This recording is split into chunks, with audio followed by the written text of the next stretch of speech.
Le reportage de Dominique Hennequin et François Festor. Lentement, les premières gouttes du précieux liquide coulent de l'alambic. La chauffe a produit ses effets. L'alcool s'est détaché du fruit. C'est la récompense, si on veut. Lorsque la chauffe commence, à un moment donné, on y est, on remarque lorsque l'alcool se sépare de l'eau, il y a une agréable odeur de fruits dans la distillerie, dans la maison, et on voit le schnapps commence à couler, et c'est quand même agréable. Et on le goûte, il est encore tiède, il est juteux, il est goûteux.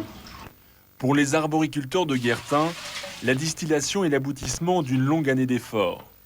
Dans les vergers, ils ont soigné leurs arbres, surveillé la récolte, puis mis le fruit en fût. Suivant l'ordre des cultures au fil de la saison, ils apportent à l'alambic le mou de cerise, puis la mirabelle, la pomme, la poire, la couette chanfin, cette prune de Lorraine qui se prête si bien à la distillation.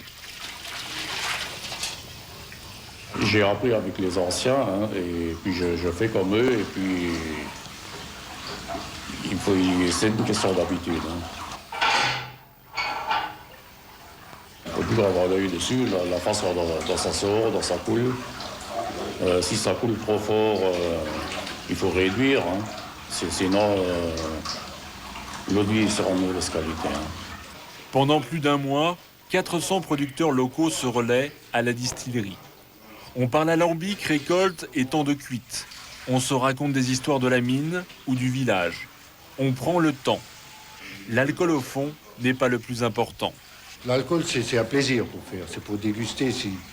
Disons, quand on a une fête de famille, pour dire, voilà, c'est nous qui l'avons fait. Ce qu'on achète, on ne sait pas d'ailleurs d'où viennent les fruits, comment ça a été fabriqué. Alors que là, je sais de A à Z que c'est moi-même qui a élaboré c'est le fruit de mon élaboration, si vous voulez.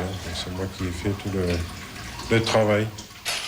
Aujourd'hui encore, les anciens disposent chaque année d'une franchise de 10 litres d'alcool pur, sans taxe ni prélèvement. Il n'en sera plus de même pour les nouvelles générations qui devront payer au prix fort leur passion de la distillerie. J'ai bien peur que d'ici quelques années, tout ça, ce sera du folklore, ce sera oublié. La distillation artisanale, la distillation familiale va disparaître. Et j'ai bien peur qu'avec elle disparaîtront une partie des vergers, des beaux vergers qui embellissent encore si bien notre village. Après 2h30 de cuite, chaque producteur apportera chez lui une dizaine de bouteilles destinées à sa consommation personnelle. Tant d'efforts pour si peu de nectar, mais avec la satisfaction de l'avoir fait soi-même, de la fleur à l'alambic.